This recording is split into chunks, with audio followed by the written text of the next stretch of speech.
যে অর্ডিন্যান্সের আলোকে বিচারক নিয়োগের প্রক্রিয়া শুরু হয়েছে তা সরাসরি সাংবিধানিক ধারার সাথে সাংঘর্ষিক।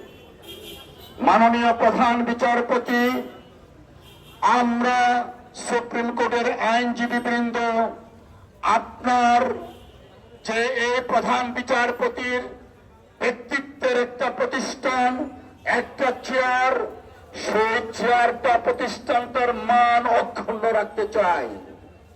সংবিধানের সুস্পষ্টভাবে বলে দেওয়া আছে বিচারক নিয়োগের প্রক্রিয়া।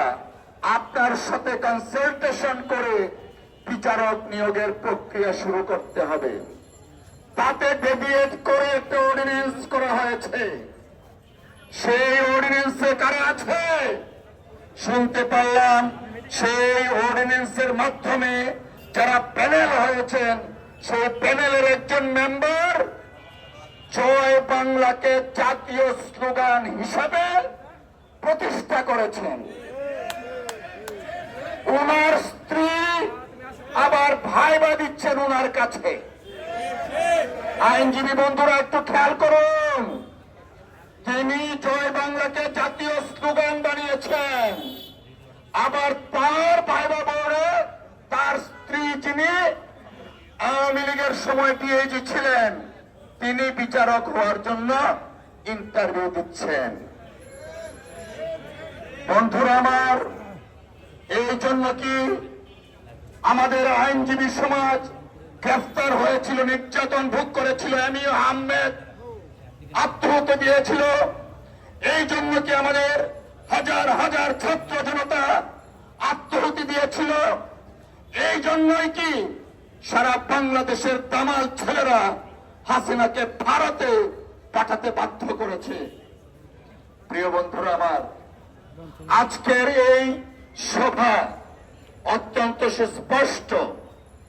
আমরা আইনজীবী, জাতির বিবেক, social leader of the society, এই প্যানেল করা হয়েছে কারো ভাই, কারো বন্ধু, কারো চেম্বারের জুনিয়র, তাদেরকে বিচারক বানানোর জন্য।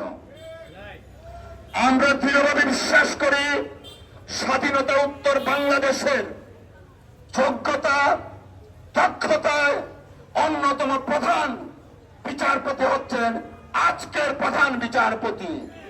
তাই আপনার প্রতি আমাদের সবিনয় অনুরোধ, আপনার মর্যাদাকে অক্ষুণ্ণ রাখার জন্য আজকে আইনজীবী সমাজ রাস্তায় নেমে এসেছে।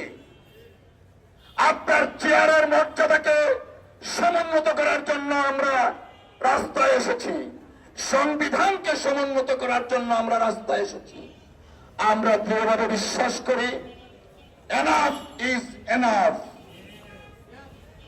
এই ধরনের নেপোটিজম যতটুকু হয়েছে দেশের মানুষ পছন্দ করছে না। ফ্যাসিস্ট রেজিমের বিরুদ্ধে যারা আন্দোলন সংগ্রাম করেছিলেন, যাদের রক্তের বিনিময়ে আজকের এই দ্বিতীয় স্বাধীন বাংলাদেশ, তারা মেনে নিচ্ছে না, মেনে নিবে না। আপনার সদয় কামনা করে আমার বক্তব্য শেষ করছি।